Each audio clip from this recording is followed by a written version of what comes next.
Tiny here from Offtap Brewing. Cheers guys. Got a freshie.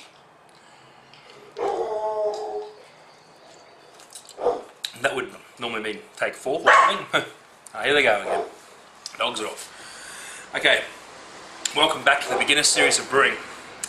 I'm going to call this series Sexing Up Your Kits, because simply we're going to sex up our kit and kilo.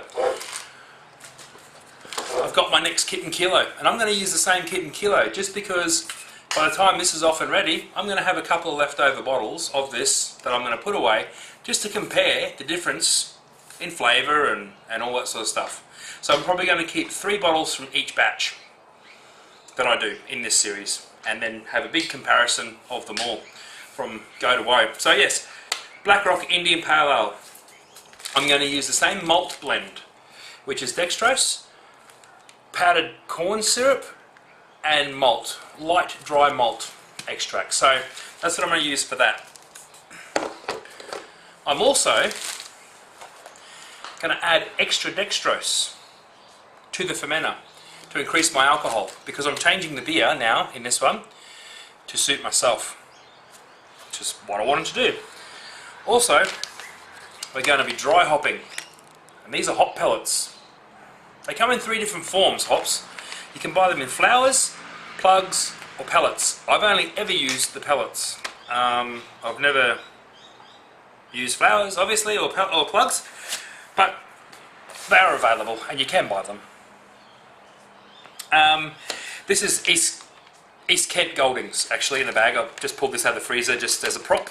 It's not what I'm going to use. So I'm going to use something citrusy and like florally and citrusy. I haven't decided yet. I've got some hops laying around. I'll decide when it comes time.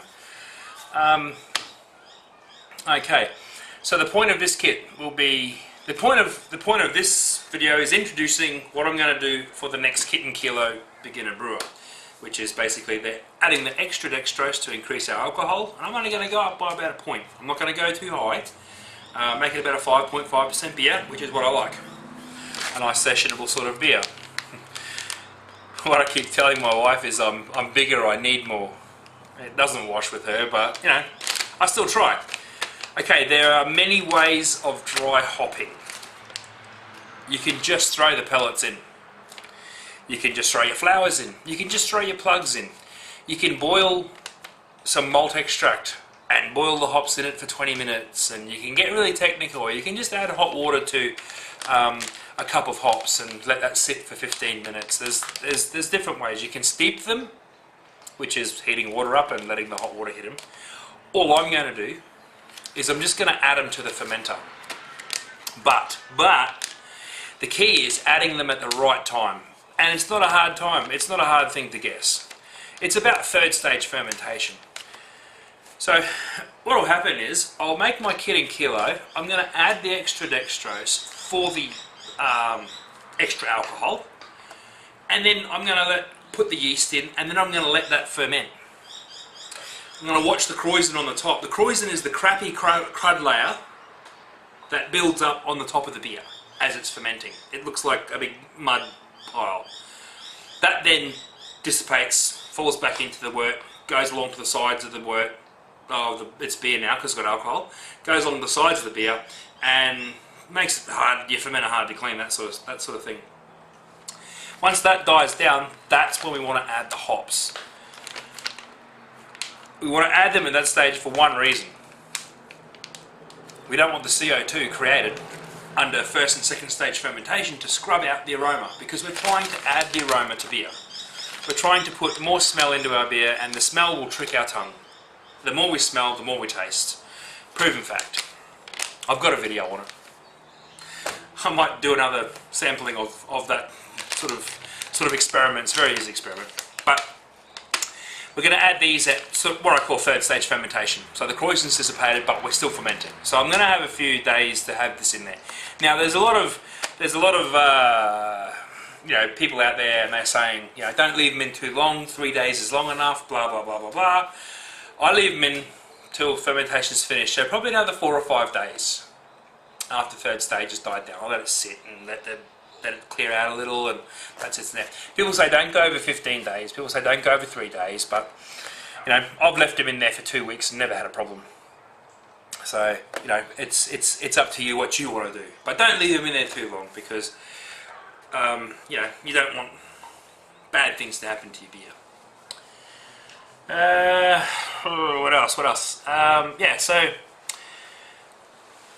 my plan for the next video is going to be reliving the kit and kilo, adding the extra dextrose, and also the focus of the next video will be on the dry hopping procedure.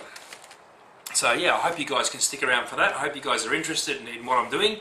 I can tell by the comments left in the previous videos that you know, a lot of people wish that that sort of video was around when they started brewing. So you know, I'm very happy with the responses. I'm sorry these are coming out a bit late. I have taken a break for a little while. I'm just doing a couple of videos here and there on my break, yeah, so they'll be up and they'll be uploaded and they'll be up regular again. So yeah, I can't wait to get started. I think I might shoot this video on Thursday. Today being a Tuesday, so I got sort of planned to do that video on, or half of the video on the Thursday. So that'll be coming very soon. Yeah, nothing else to discuss really. This is the beginner series, so there's nothing to talk about. Alright guys, thank you very much for watching.